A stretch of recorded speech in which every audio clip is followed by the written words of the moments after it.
A paz de nosso Senhor Jesus Cristo, aos prezados irmãos, hoje dia 21 de fevereiro de 2021,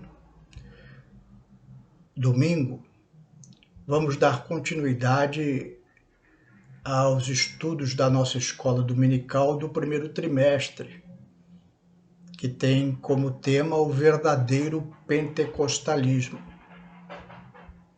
E hoje vamos meditar na lição de número 8, comprometidos com a palavra de Deus.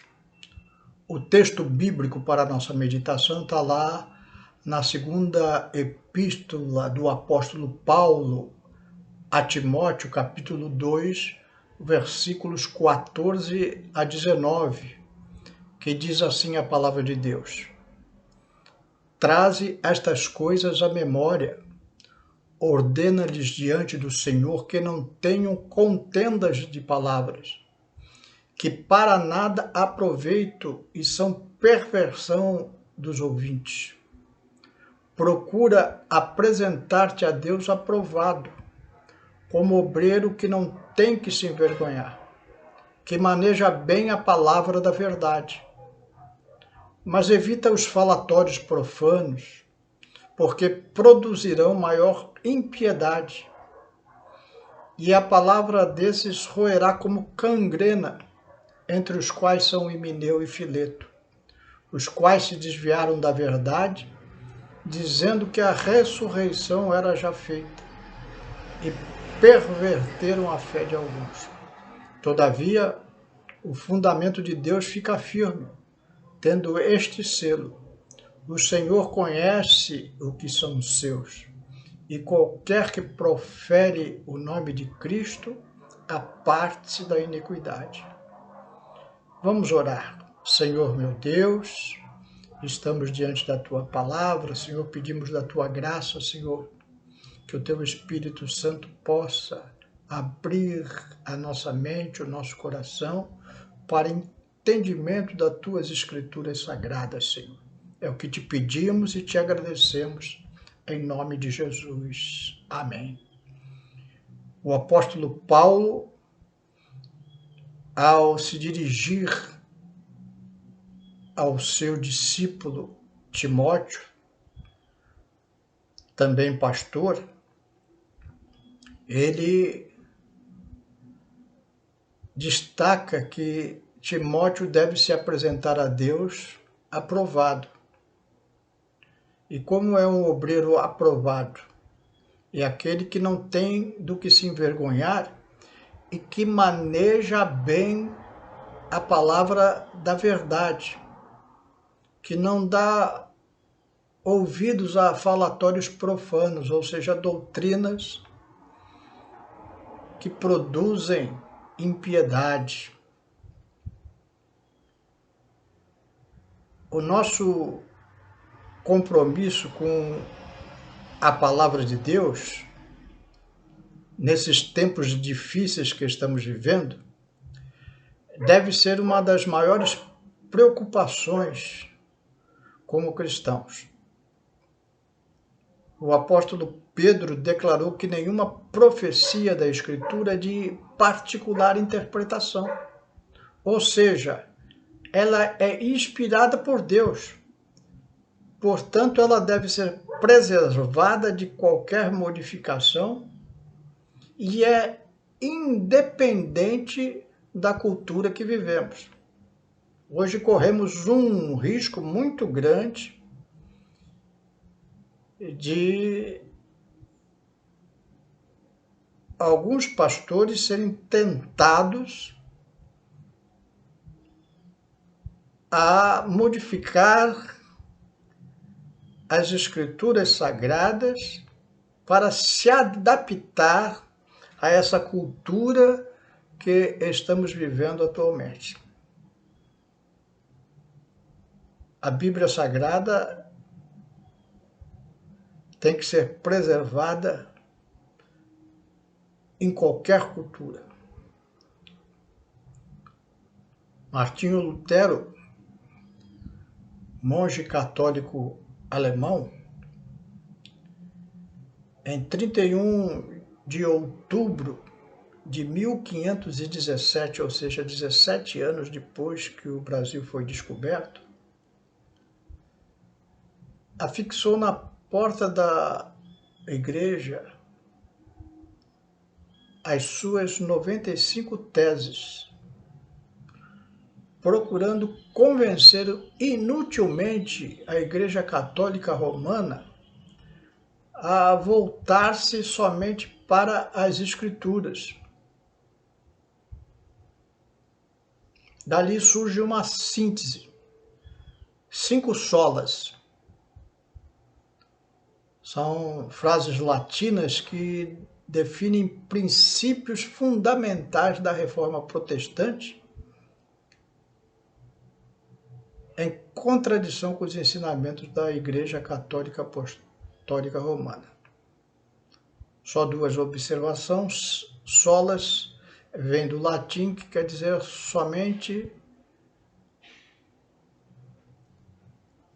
e a palavra protestante é uma definição que a Igreja Católica Romana dá a nós, evangélicos.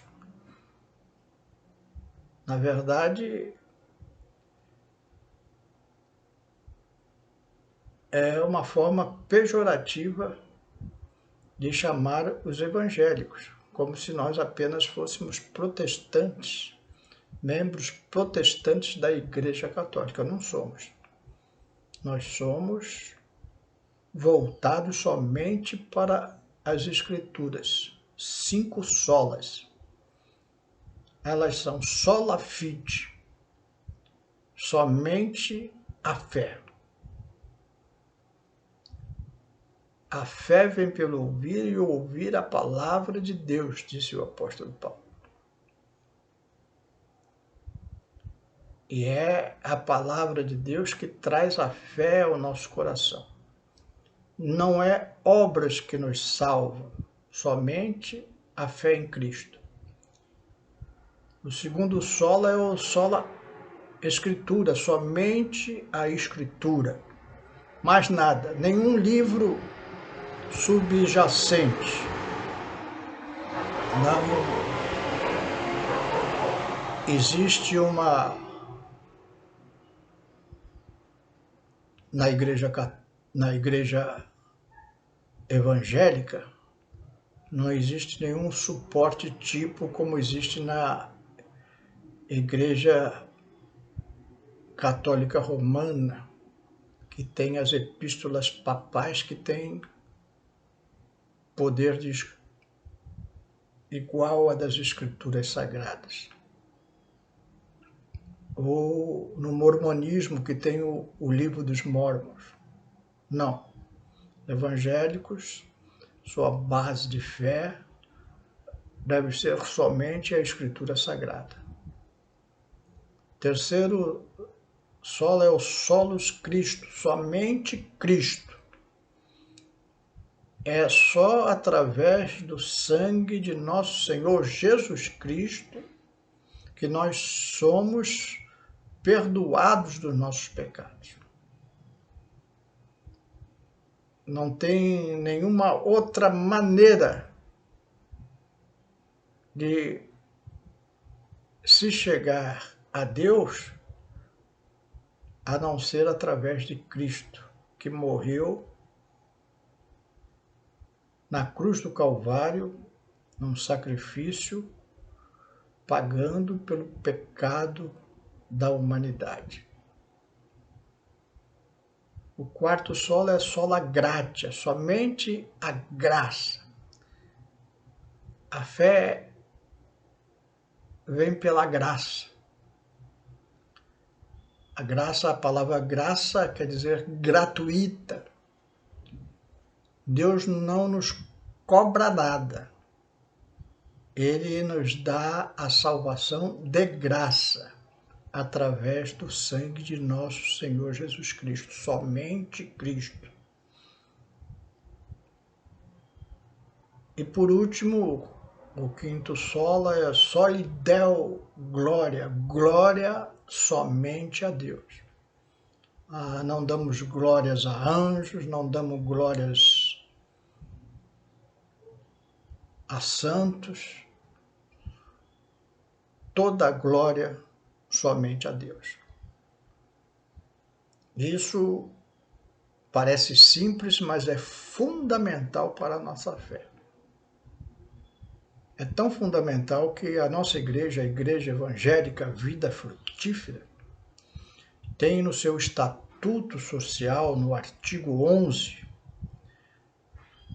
a declaração de fé da igreja. E diz lá em diversos parágrafos.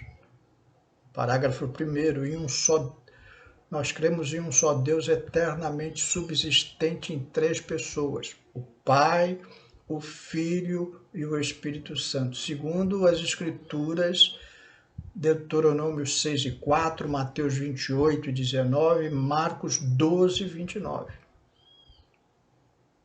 Cremos na inspiração verbal da Bíblia Sagrada, a única regra infalível de fé, a normativa para a vida e o caráter cristão, 2 Timóteo 3:14-17, na inspiração verbal da Bíblia Sagrada, única regra infalível de fé, que serve como normativa, como normas para a nossa vida cristã. Terceiro, no nascimento virginal de Jesus e em sua morte vicária e expiatória, melhor dizendo, em sua ressurreição corporal dentre os mortos e sua ascensão vitoriosa aos céus, segundo as Escrituras Sagradas, Isaías 7:14, Romanos 8:34 e Atos dos Apóstolos 1:9. Eu não estou lendo esses versículos aqui porque demandaria muito tempo, mas recomendo que os irmãos leiam em casa. Quarto, na pecaminosidade do homem que o destituiu da glória de Deus, e que somente o arrependimento e a fé na obra expiatória e redentora de Jesus Cristo é que o pode restaurar a Deus. Segundo Romanos, capítulo 13:23 e Atos dos Apóstolos 3:19. Quinto, na necessidade absoluta do novo nascimento pela fé em Cristo e pelo poder atuante do Espírito Santo e da Palavra de Deus para tornar o homem digno do reino dos céus. Evangelho de João, capítulo 3, versículos 3-8. Sexto, no perdão dos pecados, na salvação presente e perfeita e na eterna justificação da alma recebida gratuitamente de Deus pela fé, no sacrifício efetuado por Jesus Cristo em nosso favor. Segundo Atos dos Apóstolos, capítulo 10, versos 43, segundo Romanos 10:13, Romanos 3:24-26, Hebreus 7:25, Hebreus 5:9. Os irmãos percebem que todos os parágrafos desse artigo 11 do nosso Estatuto Social, eles são baseados, substanciados em versículos bíblicos, somente as Escrituras. Parágrafo 7 do artigo 11, no batismo bíblico efetuado por imersão do corpo inteiro, uma só vez em águas, em nome do Pai, do Filho e do Espírito Santo, conforme determinou o Senhor Jesus Cristo em Mateus 28:19, Romanos 6, de 1-6, Colossenses 2:12. Oitavo, na necessidade e na possibilidade de termos de viver em santidade mediante a obra expiatória e redentória de Jesus no Calvário. através do poder regenerador, inspirador e santificador do Espírito Santo, que nos capacita a viver como fiéis testemunhas do poder de Cristo, conforme Hebreus 9,14 e a primeira epístola do apóstolo Pedro, no capítulo 1, verso 15. Parágrafo 9º do artigo 11 do nosso Estatuto Social. Cremos no batismo bíblico com o Espírito Santo, que nos é dado por Deus mediante a intercessão de Cristo, com a evidência inicial de falar em outras línguas, conforme a sua vontade. Atos 1 e 5, Atos 2 e 4, Atos 2, 44 a 46, Atos 19, 1 a 7. Então aqui é a nossa base pentecostal. Parágrafo 10. Na atualidade dos dons espirituais distribuído pelo Espírito Santo à Igreja para sua edificação, conforme a sua soberana vontade. 1 Coríntios 12, de 1 a 12. Parágrafo 11. Na segunda vinda pré-milenal de Cristo em duas fases distintas. Primeiro, invisível ao mundo para arrebatar a sua igreja fiel da terra, antes da grande tribulação. Segunda, visível e corporal com sua igreja glorificada, para reinar sobre o mundo durante 1000 anos. 1 Tessalonicenses 4, 16 e 17, 1 Coríntios 15, 51 a 54, Apocalipse 20, verso 4, livro do profeta Zacarias 14, 5, livro de Judas, versículo 14, e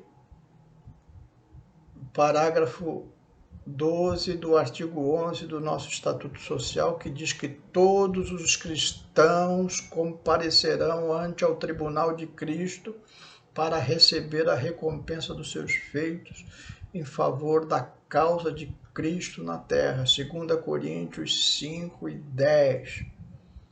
Então, os membros da nossa igreja, durante todos os anos da existência desta igreja, têm escutado essas doutrinas que estão aqui sedimentadas no artigo 11 do nosso Estatuto Social, para que não haja modificação de doutrina, para que a igreja permaneça fiel às Escrituras Sagradas, somente à Escritura Sagrada. É o cuidado que temos perante as gerações de membros da igreja que temos a responsabilidade de doutrinar.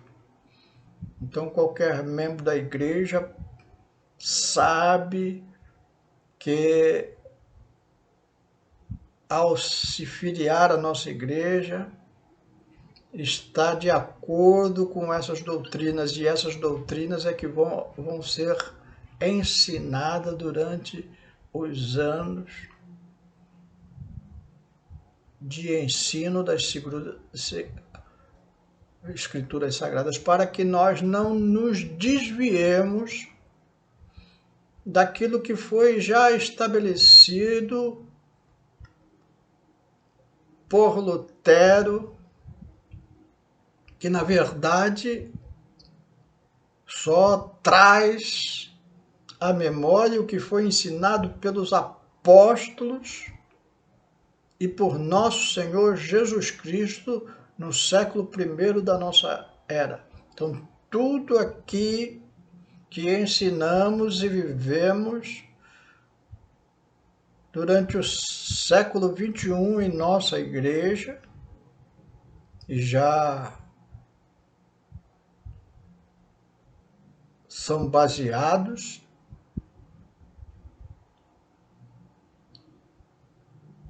naquilo que está escrito na Sagrada Escritura.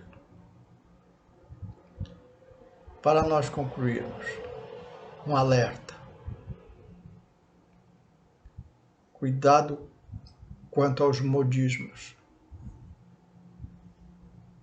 Há muitos que não têm compromisso com essas escrituras sagradas. E ensinam coisas que não têm amparo nas Sagradas Escrituras. Por isso o crente deve ser como os sábios,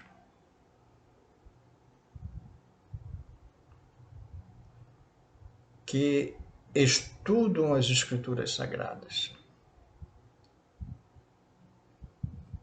conhecem os detalhes da doutrina e não deixam se levar por enganos de muitas vezes pessoas inescrupulosas ou mesmo cegos guiando outros cegos, pessoas que não conhecem as Escrituras Sagradas, mas por terem características de lideranças mundanas, assumem funções às vezes importantes dentro da igreja e envergonham o nome de Cristo, porque trazem para dentro da igreja coisas que não têm amparo nenhum nas Sagradas Escrituras. Que Deus possa abençoar a igreja, que você possa ficar firme nessa doutrina. Recomendo que você anote esses versículos, não pude trazer aqui a leitura deles pela limitação do nosso tempo, mas esses versículos que enumerei aqui são fundamentais e cobrem quase tudo a respeito da nossa fé cristã. Que Deus te abençoe. Vamos orar para encerrar. Senhor meu Deus, te damos graças, Senhor, por este momento em que meditamos na Tua Escritura Sagrada, Senhor, e trouxemos para a Tua Igreja um conhecimento prático, Senhor, daquilo que eles devem abraçar como fé, porque não é doutrina de homem, é doutrina de Deus, e está baseado não no entendimento dos pensamentos humanos, mas baseado nas Escrituras sagradas inspiradas por Ti, Senhor. Ajuda-nos a preservarmos firmes estas doutrinas através das gerações, não deixando que a corrupção da cultura mundana destrua os nossos fundamentos da fé. É o que te pedimos e te agradecemos em nome de Jesus. Amém.